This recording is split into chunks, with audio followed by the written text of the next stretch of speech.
India versus England ரெண்டாவது test மேட்ச்ல அதிர்ச்சிகரமா என்ன நடந்துச்சு அப்படின்றத பத்தி தான் இந்த வீடியோல நீங்க பார்க்க போறீங்க. இதுல வரலாறு காணாத புதிய வெற்றிகள், சில சம்பவங்கள் அண்ட் புதிய நாயகன், இந்த மாதிரியான சில விஷயங்கள் தான் இந்த வீடியோல ஃபுல்லா த்ரூ அவுட் வரப்போகுது.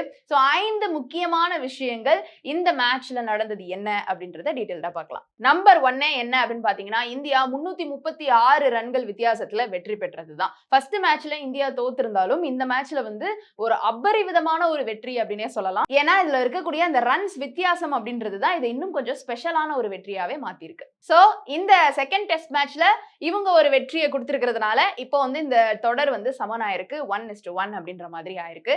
இதுல நம்ம சைடு நம்மளுக்கு என்ன பெருமை அப்படின்னா இந்தியாவுடைய இந்த வெற்றி. இரண்டாவது என்ன அப்படின்னு பாத்தீங்கன்னா, ஆகாஷ் தீப்புடைய 10 விக்கெட் சாதனை தான். பும்ராவுடைய இடத்துல விளையாண்ட ஆகாஷ் தீப் கொடுத்திருக்கக்கூடிய இந்த 10 விக்கெட்ஸ் அப்படின்றது ஒரு மிகப்பெரிய சாதனை. முதல் இன்னிங்ஸ்ல 6, இரண்டாவது இன்னிங்ஸ்ல 4 அப்படின்னு மொத்தமா இவர் 10 விக்கெட்ஸ் எடுத்திருக்காரு. இங்கிலாந்துல போய் 10 விக்கெட் எடுத்த வேகப்பந்து வீச்சாளர் அப்படின்ற ஒரு புதிய பெயர் இவருக்கு கொடுக்கலாம் அப்படின்னு சொல்லப்படுது.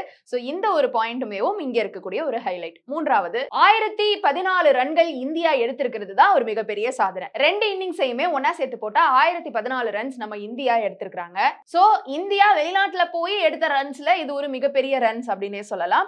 அண்ட் ஆப்போசிட் டீம்லாம் இத பார்த்து பயங்கரமா ஆச்சரியப்பட்டிருக்காங்க.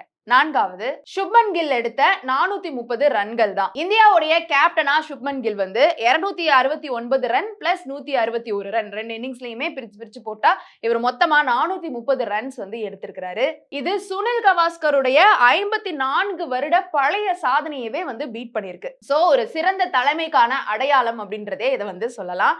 ஐந்தாவது என்ன பாயிண்ட் பாத்தீங்கன்னா, இந்த மேட்சுடைய புதிய நாயகர்கள் ஃபார்ம் ஆயிருக்காங்கன்னு சொன்னேன் இல்லையா, அது ஆகாஷ் தீப் மற்றும் முகமது சிராஜ் தான். இவங்க ரெண்டு பேருமே ஒன்னு சேர்ந்து 17 புதிய பந்துகள்ல விக்கெட் எடுத்து கொடுத்து இந்தியா வின் ஆகுறதுக்கு இவங்களுடைய ஒரு மிகப்பெரிய கான்ட்ரிபியூஷனை கொடுத்திருக்காங்க. இதை பார்த்தே இங்கிலாந்து அணி பீதி அடைஞ்சு இருக்கிறாங்க. சோ அடுத்தடுத்து வரக்கூடிய லாட்ஸ்ல இதே மாதிரியான ஒரு பெர்ஃபார்மன்ஸோ இல்ல இதை விட ஜாஸ்தியான பெர்ஃபார்மன்ஸோ இருக்குமா அப்படின்ற ஒரு எதிர்பார்ப்பு இருக்குது. இந்த மேட்ச் ரொம்ப ரொம்ப ரொம்ப சூப்பர் டூப்பர் மேட்ச் அப்படின்னே சொல்லலாம். இங்கிலாந்துக்கு போய் இங்கிலாந்து முன்னாடி அவங்க கொடுத்த இந்த ஒரு பெர்ஃபார்மன்ஸ் அண்ட் ஆல்சோ கில்லுடைய இந்த ஒரு கேப்டன்ஷிப், அவர் அடிச்ச ரன்ஸ் அப்படின்னு சொல்லிட்டு அப்படியே அபரிவிதமான ஒரு மேட்சா இந்த மேட்ச் இருந்தது. அண்ட் இந்த மேட்ச்ல இருக்கக்கூடிய ஹைலைட்ஸ்லாம் உங்களுக்கு நான் சொல்லியிருக்கிறேன். இதை தாண்டி உங்களுக்கு எது ஹைலைட்டா படுதோ உங்களுடைய கருத்துக்களை கீழே கமெண்ட் பாக்ஸ்ல ரியா கூட ஷேர் பண்ணலாம்.